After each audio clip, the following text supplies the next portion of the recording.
watching Property TV.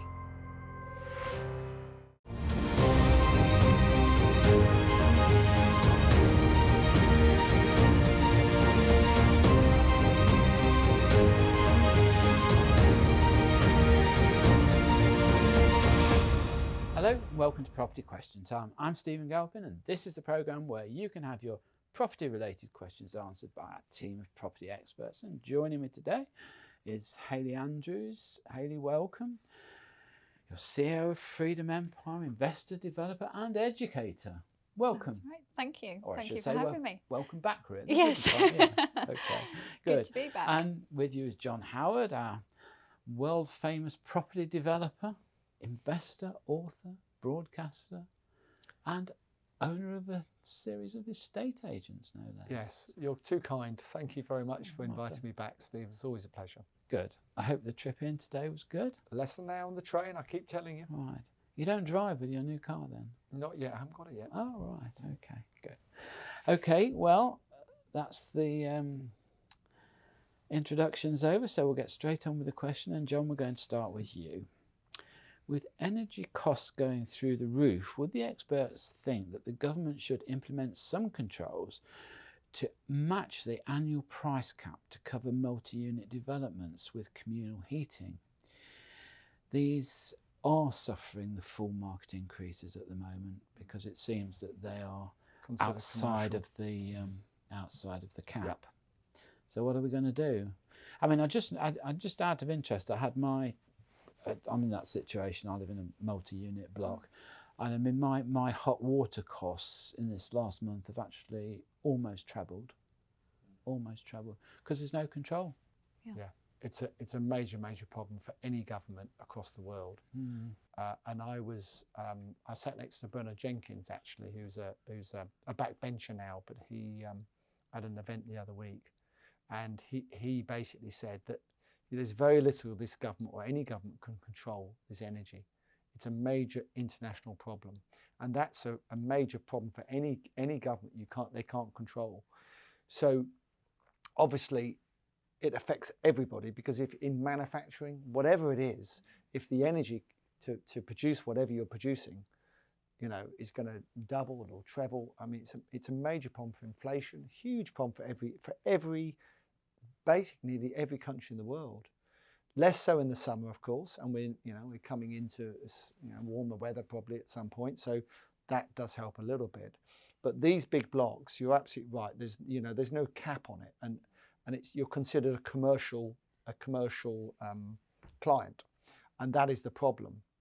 But I do feel sorry for people in this situation, and I know you're in this situation, and there's a lady on the radio the other day, and she said, I can afford the extra increase, but it means I won't have the window cleaner. And that's the problem. The window cleaner doesn't get any work, and it goes down the line. Sure. The problem. And the other issue, which I'm very sorry about really, is some tenants who have a card system. They have to go and buy the electricity. Now, these tenants who have to go and buy the electricity up front, they've been conned for many, many years already. They're paying probably treble what everyone else pays to start with. What's going to happen to them, for goodness sake? And the government needs to get a grip of it and stop these electricity companies from exploiting these people who, can't get an account. It's wrong, and the government needs to do something about it. And funnily enough, I should have mentioned it to Kwasi Boateng, who is the energy minister. I sat 2 seats away from it at an event, and I said a lot of things to him, but I didn't say that to him, what he's going to do about that, because he should do something about it, because it is not right. I mean, two things in the news this morning. I see oil's gone up $6 a barrel this morning due to the Ukraine. But that shouldn't hit the petrol prices for another 3 months, but it has done already. It shouldn't, but it will. But it has done already, which is wrong. Yeah, and again, Mr. Putin's edict, what did he say when he read about the Nord Stream 2 being shut down? He said, welcome to the real world. Now you'll really see how expensive Russian gas and oil is. Exactly. And this is going to be a huge I mean, Germany problem. have sold their souls out because 60% of their gas, or something like 60%, comes from Germany. And of course, from a very personal point of view, I woke up the other morning having just agreed, and I collect my electric car soon. I realised that damn electricity prices have gone up through the roof. So no one's happy, are they? Nope. No one's happy. Come on then, Hayley, what's your view? Because this is going to hit, I presume HMOs Yeah. are It's a in the free real market. topic at the moment. So, you know, while it affects everyone, Yeah. of course, HMO landlords tend to have all bills inclusive. Yep. So it is a real issue. And what we will have to see is rents increase as a result to obviously protect the investment. So I think that is a trend that we will see. You know, at the end of the day, that's an investment. We have margins we have to hit. You know, gas, water, electricity is going to cost me more to run that property. So in a typical HMO, it will be a communal cost included in the rent rather than a separate energy cost. It doesn't have to be, but quite often it's industry standard that it is, your rent is all inclusive of gas, water, electricity. Okay. Well, where I was going with that was that it obviously then, if that's the case, it's going to take some months to even implement a change, isn't it? Of course it is, because you would You have can't to just issue change notice people. Yeah, of exactly. and things like that. So if you're in a fixed term contract, then of course you're not affected. No. But those people that are not, of course, and I've just purchased 3 new HMOs, and of course I'm purchasing them, and so I'm not on a fixed term, and that's where I've seen the impact, and it's an immediate impact. We're talking something like 54% increase. Which is, you know, can wipe out your profit as a HMO landlord. So you need to make sure. Yeah. Hayley, could you make them independently so they pay their own in future? You Or is that could. So something you could do sub-meters and sub-meters. You could do sub-meters and things like that. But of course, that's again another cost. You're talking a couple of £1,000s per unit to do that. Disruption to the household while that's happening. You need agreement from the tenants, new tenancies in place as a result of the change. So it's a big issue. And presumably consent from the energy company too, to change the system of metering. Well, you can do with the sub-meter, you can monitor each unit and then issue a bill as long as you're not financially gaining from that and you're not making any margin on top. You don't. But what about these card systems? Don't they charge premiums?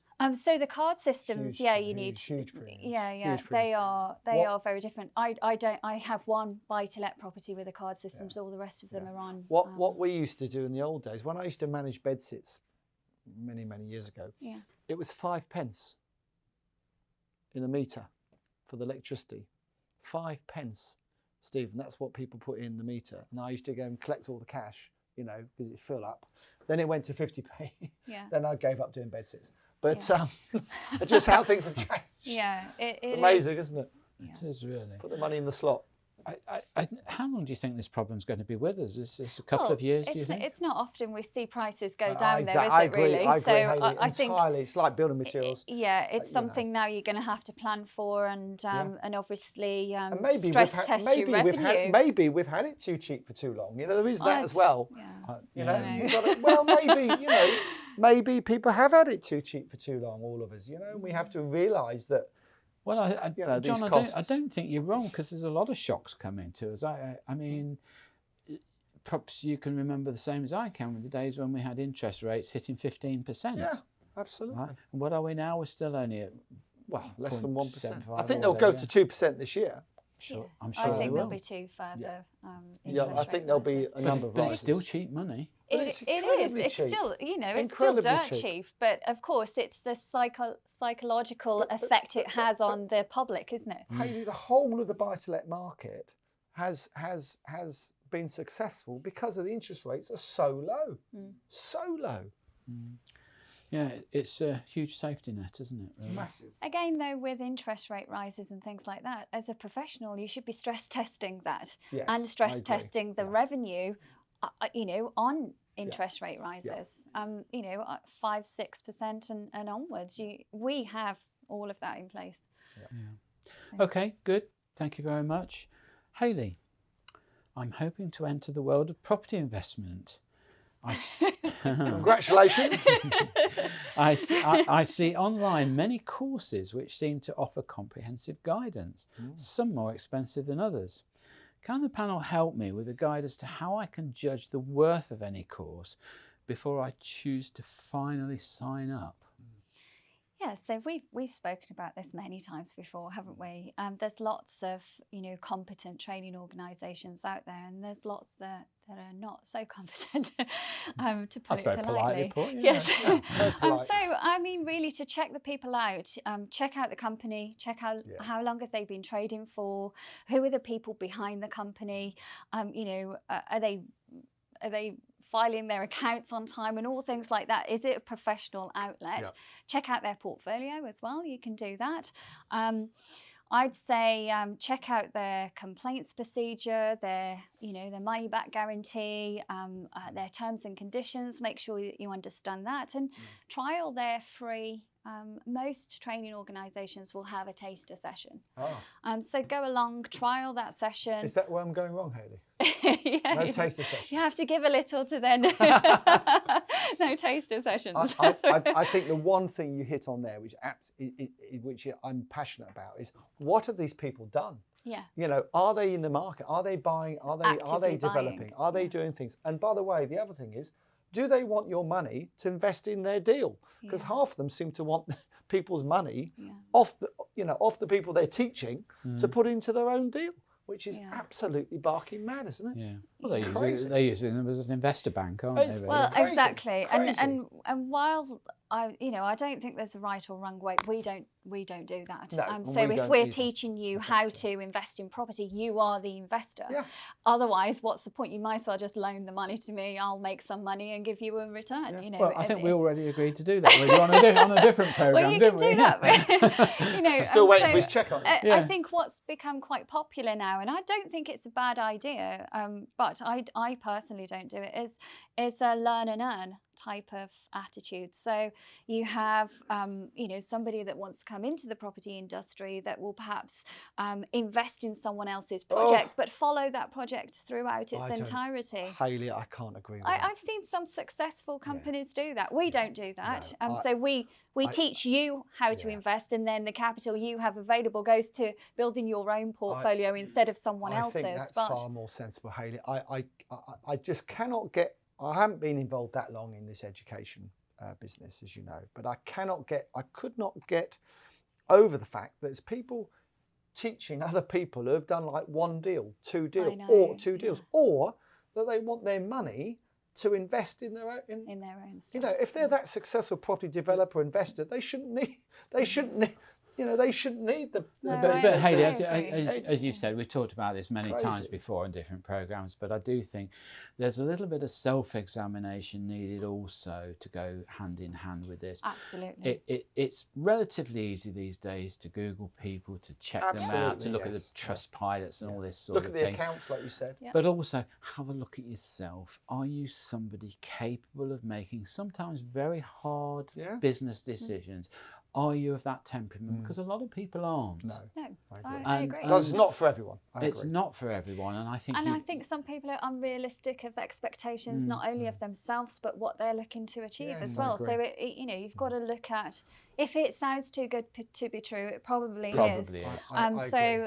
Make sure that whatever you're looking at or looking into has got solid evidence and a track record, and I think just being a bit smarter yourself before you part with your cash. Yeah.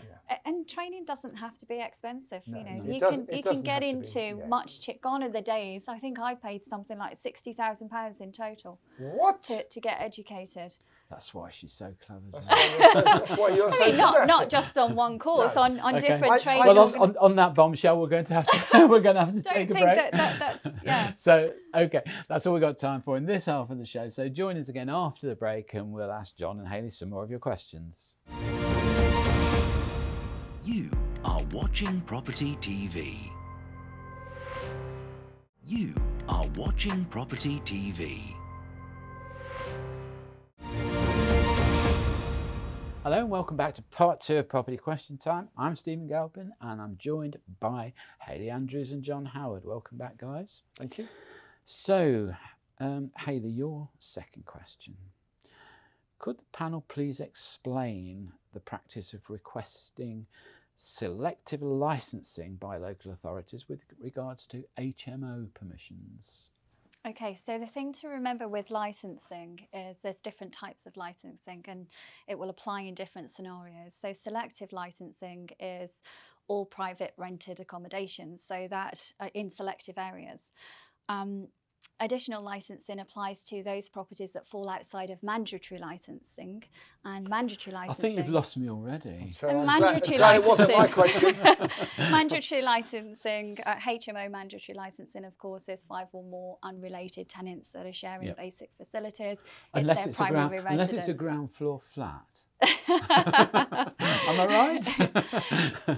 I don't think you are right, actually. I'd have to think that one through. I thought I read that one. No, not from what I'm aware of anyway. Okay. But for an area to become selective license, which I think that's the question, isn't it? You know, what has to happen? Yeah.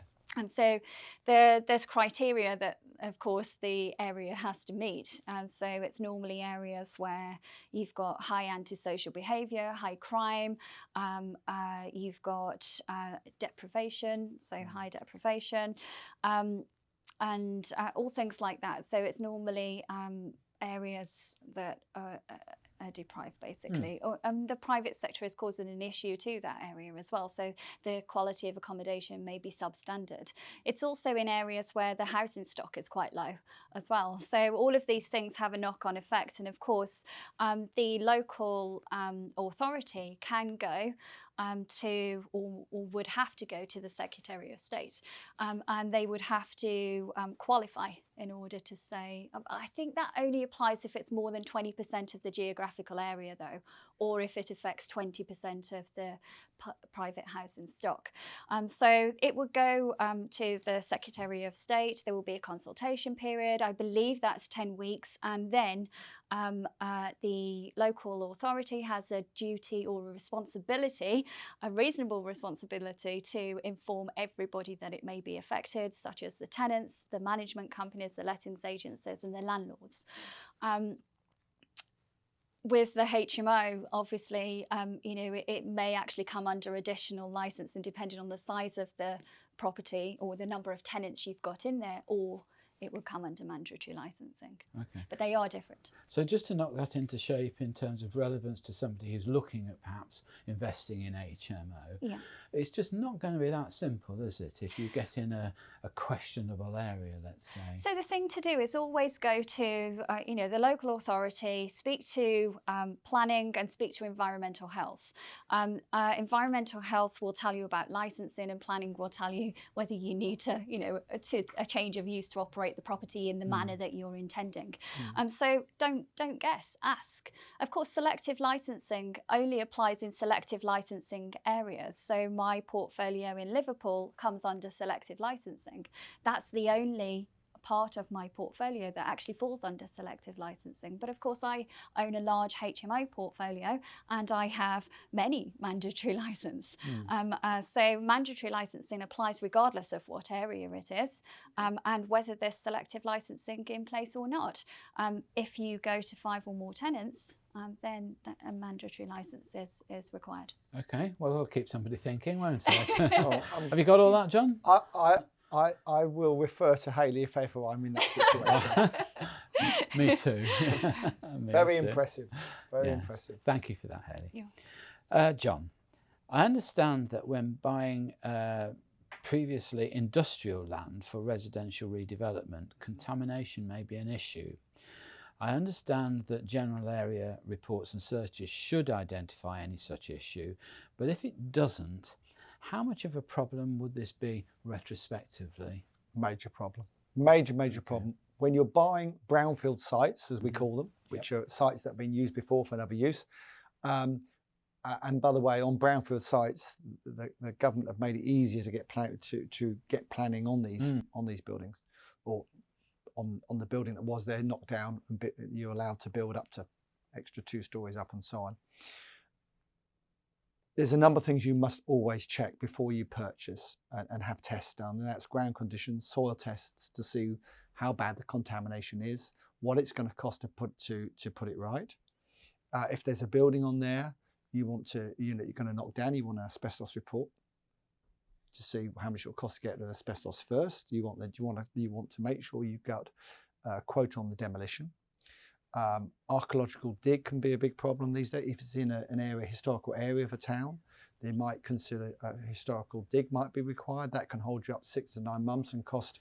The one I just finished recently. That's a classic way of stopping development, isn't Absolutely. it? You chuck a Roman coin. Yeah. The one I did Sounds like you've done it before. The one I did quite recently cost us £500,000 in archaeological dig. A site was sold on to a big retirement developer. So it's not for the faint-hearted, and you need to get all these tests done before you purchase, which are expensive. Well, John, what's the logistics of that? Because, okay, so you look at a piece of land and you identify it. You don't want to make a huge noise about it because you want to buy it quietly and hopefully at the right sort of money. But somebody's going to start fidgeting if you want to start drilling great big holes in the ground to check for contamination, because you might actually blight the land by what you find. Part of the process, but it's absolutely part of the process. But at what point is it part of the process? Well, the archaeological dig, for instance, that we did at in Ipswich quite recently, we spent £40,000 on trial trenches before we purchased. So it's not for the faint-hearted. We probably spent £70,000–£80,000 on consultancy fees and the rest before we purchased the property. That could have all been lost if we didn't go ahead. So once you start walking onto brownfield sites, it's you're talking money before you actually commit, or should do, and you need to do it in a professional manner. And if you're borrowing money from the bank, they're going to want to know exactly what it's going to cost to put them remedial. I just bring you back again. I'm just a bit sort of fidgety about it. If I owned a tract of land and you come and I quite like to buy it, but I want to start digging this hole and digging that hole and having an excavation. Well, the question you have to ask yourself: do you want to sell it? Spot on. Spot on. We're there together in unison. But do you want to sell it? Is there not some kind of local register or? Well, you do. Yeah. To start with, you would do a desktop study. Right. I wouldn't do it because I wouldn't have a clue, but the consultants would. But then, having done that, and you might say, look, there's no problem here at all. You haven't got to do any more. That's fine. But they're unlikely to say that on the brownfield site. They're bound to say, well, what's it been used for? Is there contamination? Are they, had lorries on there, dropped diesel? Is there diesel tank? I was going to say the usage would give you usage clues, is a huge clue. Of course it is. But don't think you're not going to spend anything, because you are. Okay. Have you ever come across this, Hayley? It's just cost of business up front, isn't it? And that's why when you're playing in development and you're moving into the bigger investments, your upfront capital and injection is much higher than if you're purchasing a residential but unit. You have to do it. You can't it has to be done, and as John said, from a lending point of view, they will want all of that in place before they'll part with their cash, basically. Okay, well, just coming back to the actual question and the final piece of it. So let's just say one way or another you missed the area that was contaminated, and can happen. Whatever. Let's throw a shed over that part. and you've got to deal with this retrospectively. I mean, how do you treat contaminated land? Does it have to be excavated and replaced? Yeah, it's be excavated, and it has to be put somewhere where you're allowed to put it these days, which is expensive, and then you have to bring in clean topsoil. Right. So if you've missed something, you've missed something. It happens, but I like to think you won't do if you take the advice I've given. Yeah. I mean, same as riverside sites, isn't it? You get this flooding. Japanese knotweed. Knotweed. You've got to excavate that out and replace the soil and have the soil tested. Yep. It's quite a complex thing. It is. It's complicated. Well, I think, John, we'll leave you with the world of property development. Thank you. Leave me with the problems. Thanks very much. Yeah. Okay, well, that's all we've got time for. So big thank you to Hayley Andrews. Thank you, Hayley. And to John, thank you, as ever, John, for your pleasure. Invaluable advice. Join me again next time on Property Question Time.